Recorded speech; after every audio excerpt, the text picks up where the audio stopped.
نبی کریم صلی اللہ تعالی علیہ وسلم کے کچھ صحابہ اللہ کی محبت کے شوق میں حضور کی بارگاہ میں حاضر ہوئے اور انہوں نے آ کے عرض پتہ کیا کیا؟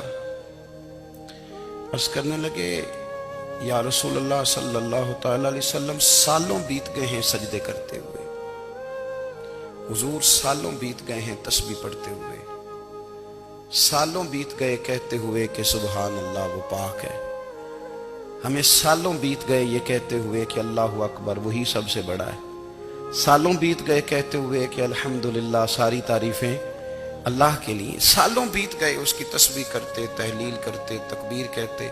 حضور اب نہ ہمارا اپنے رب سے ملنے کو جی چاہتا ہے، کبھی اے حقیقت منتظر نظر آ نہ لباس مجاز میں، لاکھوں سجدے تڑپ رہے ہیں میری جبین نیاز میں، اور اقبال کہنے لگے کہ تیرے عشق کی انتہا چاہتا ہوں، تو میری سادگی دیکھ کیا چاہتا ہوں، میرا ذرا سا تو دل ہے مگر شوخ اتنا، میں وہی لن ترانی سنا چاہتا ہوں۔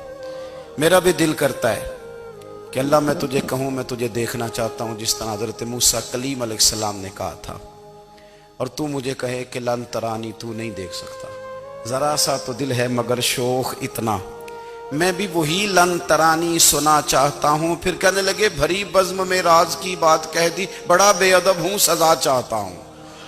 دیکھو سب لوگوں کے بیچ ہی میں نے یہ کہہ دیا۔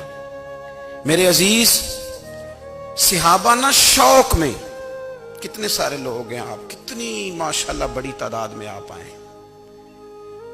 ہم بھی کبھی اس شوق میں گئے ہیں کہ ہمارے رب کو دیکھنے کو دل چاہتا ہے، ہمارا جی چاہے وہ کبھی ہمیں ملے، ہم کبھی اس کی زیارت کریں، اس کی بارگاہ کرم میں ہم حاضر ہوں۔ صحابہ نے عرض کیا یا رسول اللہ صلی اللہ تعالی وسلم ہمارا رب کہاں ہے؟ ہمارا نا اپنے رب کو دیکھنے کو جی چاہتا ہے۔ جب صحابہ نے یہ عرض کیا تو اللہ نے قرآن مجید نازل کیا، فرمایا وَإِذَا سَأَلَكَ عِبَادِي أَنِّي فَإِنِّي قَرِيبٌ، محبوب جب میرے بندے آپ کی بارگاہ میں آ کے میرے بارے میں پوچھے نا تو ان سے کہہ دینا میں ان کے قریب ہی ہوں، قریب ہی ہوں۔ دلیل کیا ہے؟ آئی اذا دان، یہ جب بھی مجھ سے دعا مانگیں گے میں ان کی دعاؤں کو قبول فرماؤں گا، میں ان کے قریب ہوں، میں ان کے قریب ہوں، یہ جب بھی دعا مانگیں گے نا میں قبول کروں گا، میں ان کے قریب ہوں۔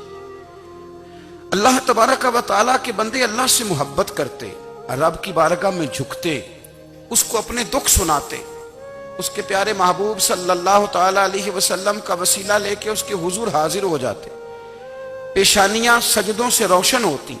ہم نہ ہر چیز کے لیے وقت نکالتے ہیں، ہر چیز کے لیے، لیکن عبادت کے لیے وقت نہیں نکالتے۔ ہر شے آباد ہے، ہر شے، ہماری فیس بک بھی آباد ہے، واٹس ایپ بھی آباد ہے، ہمارے ٹویٹر بھی آباد ہیں، ہماری ہر چیز آباد ہے، سب سے کم آباد ہمارا مصلی رہ گیا ہے، سب سے کم۔ وہ لوگ اب ڈھونڈنے سے ملتے ہیں جن کی بغل میں مصلی ہوتا تھا۔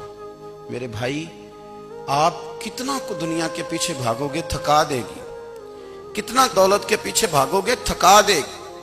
آپ جب اپنی زندگی میں جمع تفریق کرو گے نا تو مرتے وقت احساس ہوگا کہ سارا کچھ تو لوگوں کے لیے کیا، اپنے لیے تو کر ہی کچھ نہیں سکے۔ اور ہم عبادت کے معاملے میں بہانے بازی بھی کرتے ہیں، ہم کہتے ہیں اوہو رزق کمانا بھی تو عبادت ہی ہے نا، میں حلال روزی کے لیے جا رہا ہوں یہ بھی تو عبادت ہے نا۔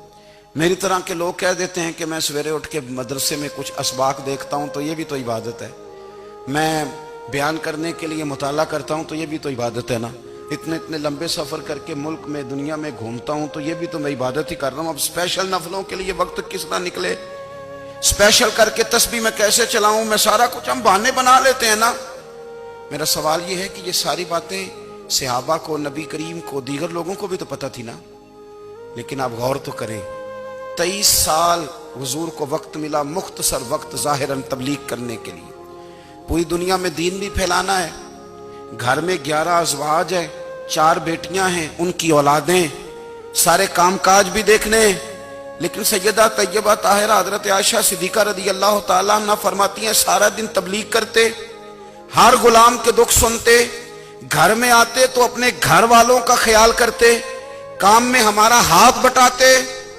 قربان جاؤں، کہتی ہیں زمانہ سارا سو جاتا لیکن آمنہ کے لال مصلی بچھا لیتے۔ دنیا سو گئی، ساری سب سو گئے، جو خدام تھے، وہ جو غلام تھے، وہ سو گئے۔ صحیح مسلم نے لفظ ملیں گے، سیدہ پاک فرماتی ہیں او میرے نبی کے غلاموں، میں نے یہ رنگ بھی دیکھا ہے کہ حضور نے اتنا کھڑے رہے، اتنا قیام کیا، اتنا قیام کیا کہ مقدس پیروں میں ورم آ گئے، سوج گئے پیر اتنے بڑے۔ دل پہ ہاتھ رکھ کے نہیں بتا سکتا کہ میرے کبھی نماز میں پیر سوج گئے، کوئی نہیں بتا سکتا۔ بچوں کی روٹی کماتے تھک گئے بات الگ ہے، ہم سیر کرنے گئے تو تھک گئے بات الگ ہے، لیکن عبادت میں یہ بھی تو مسلم شریف ہے نا، یہ بھی تو دین ہے نا، یہ بھی تو حضور کی سنت ہے، یہ بھی تو وہ چیز ہے جو کریم کی آنکھوں کی ٹھنڈک ہے۔ سیدہ فرماتی ہیں پیروں میں ورم آ گئے، اور ساری رات ہی حضور نے نماز پڑھی اور ایک ہی آیت بار بار دہرائی۔ مسجد نبوی میں بلال حبشی نے فجر کی اذان دے دی اور حضور ابھی مصلی پہ تھے، کریم فارغ ہوئے۔ میں نے عرض کی یا رسول اللہ صلی اللہ علیہ وسلم، آپ کے تو صدقے اللہ اگلے پچھلوں کے گناہ معاف کرے گا، تو آپ اتنی آہوزاری کیوں فرماتے ہیں؟ آپ تو شفیع ہیں، آپ تو انبیاء کے امام ہیں۔ تو حضور نے فرمایا عائشہ تم نے گنوایا ہے نا میرے اللہ کی مجھ پر کتنی رحمت ہے، افلا اکون عبدا شکورا، فرمایا اگر اس نے اتنی نعمتیں دی ہیں تو کیا میں اس کا شکر گزار بندہ نہ بنوں؟ میں شکر گزار بندہ نہ بنوں اس کا؟ پھر اگر اتنی نعمتیں اس نے دی ہیں، مجھے اتنا نوازا ہے، تو پھر میں اس کے سامنے سجدے نہ کروں؟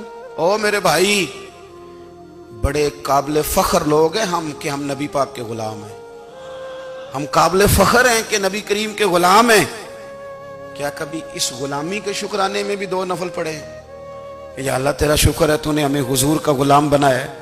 یاد رکھیں کہ اپنی روحانی زندگی کو آباد کریں، استغفار پڑھیں، تسبیحات کریں،